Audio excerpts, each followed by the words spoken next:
dias e bem-vindos a mais uma análise. Hoje o tema é daqueles bem complexos, né? Legítima defesa com arma de fogo. Com certeza, um tema delicado. A gente vai mergulhar aqui nas fontes para tentar entender onde é que termina a defesa e começa o excesso.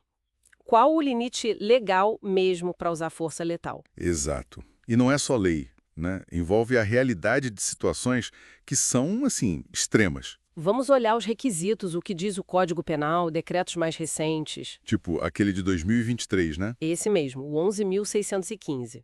E também alguns estudos técnicos para, sabe, desfazer uns mitos que tem por aí. Ótimo. Então, vamos começar pelo básico.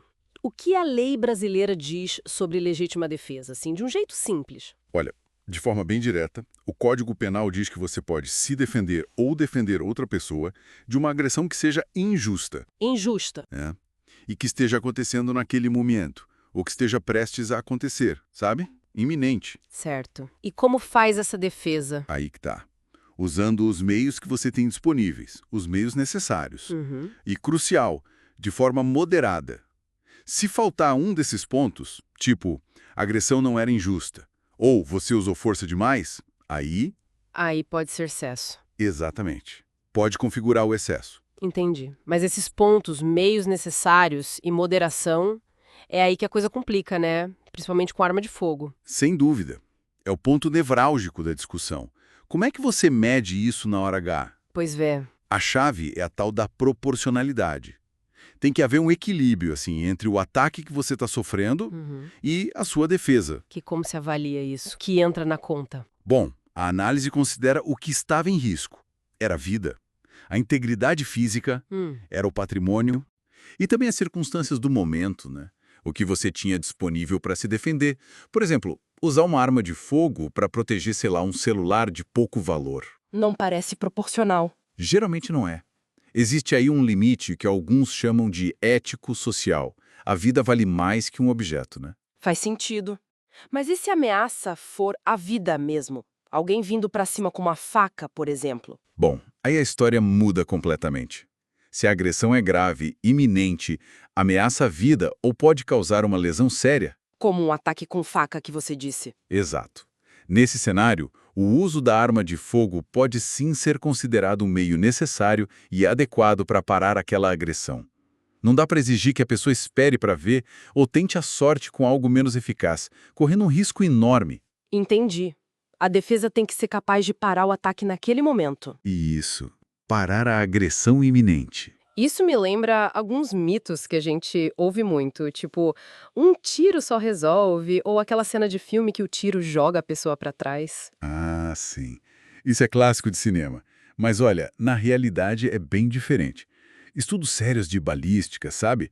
De como o projétil age no corpo. Balística terminal, né? Isso, balística terminal. Eles mostram que a capacidade de uma arma curta, tipo uma pistola, de incapacitar alguém na hora é relativa. Como assim, relativa? Depende muito de onde o tiro pega. Teria que ser em pontos muito específicos, tipo o sistema nervoso central, o SNC. Se não for ali, a pessoa, mesmo atingida, pode continuar agindo atacando por alguns segundos ainda. Nossa, que perigo. Quer dizer, não é garantia de parar a ameaça com um disparo. Não mesmo. E a física também desmente aquela ideia do impacto jogar a pessoa longe. A quantidade de movimento de um projétil, mesmo de calibre 45, que é grande, é pequena demais para arremessar um corpo. Então não tem aquele empurrão do filme. Não tem. A velocidade transferida é mínima. Então, o que isso significa na prática? Se a pessoa continua agredindo depois de um tiro, Outros disparos podem ser necessários. podem ser considerados moderados, sim, se a ameaça ainda existir. Mas, claro, a análise disso é sempre feita depois, caso a caso. Não tem regra de bolso. Falando em armas e regras. E os CACs? Colecionadores, atiradores e caçadores.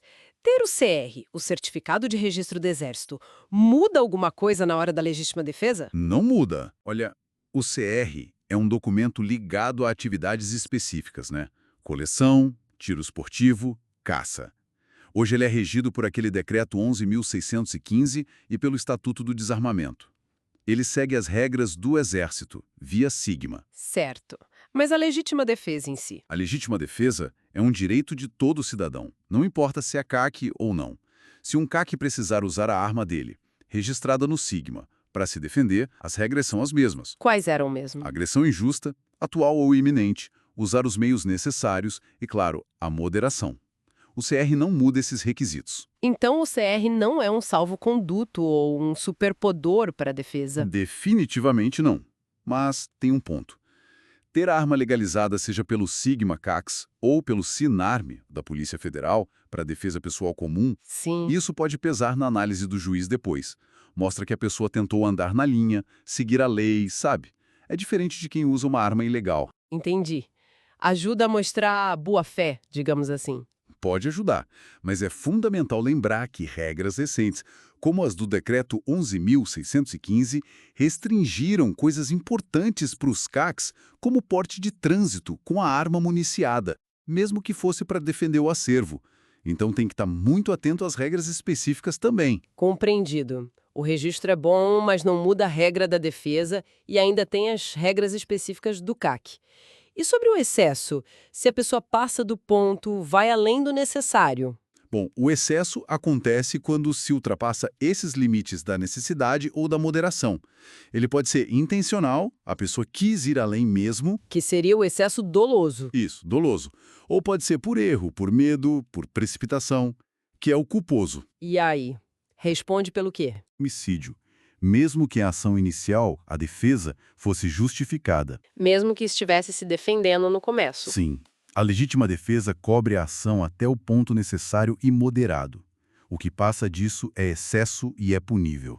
Claro que existem discussões sobre excluir a culpa se a pessoa agiu sob medo intenso, perturbação, mas isso é complexo e não torna o excesso em si uma coisa lícita, entende? Entendo. É uma linha muito tênue mesmo. Muito tênue. Então, o que fica claro pra gente é: a legítima defesa com arma de fogo existe na lei, é uma causa que tira a ilicitude do ato, Exatamente, mas excludente de licitude. mas esses limites são super delicados, dependem muito da necessidade real e da moderação diante daquela agressão específica, injusta e acontecendo ou prestes a acontecer. Perfeito. E a avaliação disso tudo é sempre depois, né? Com calma, analisando os fatos, o que torna tudo ainda mais complexo. Com certeza. Por isso, conhecer a lei é o primeiro passo, é fundamental. Mas entender que a realidade de um confronto é caótica, imprevisível. E ter noção dessas realidades da balística que falamos é crucial para quem tem uma arma para defesa e para a sociedade entender esses eventos. Sem dúvida. E fica aqui uma reflexão final, né? Se a análise da moderação, da necessidade, acontece só depois, com a tranquilidade da justiça, como é que a nossa percepção ali, no calor do momento, cheia de medo, de adrenalina, se encaixa nesses critérios tão racionais e estritos da lei? É a grande questão. Como alinhar a percepção subjetiva do momento com a análise objetiva posterior? Fica aí pra gente pensar. Excelente análise. Sempre um prazer discutir esses temas. Obrigada pela conversa. E a gente se vê na próxima análise. Até lá.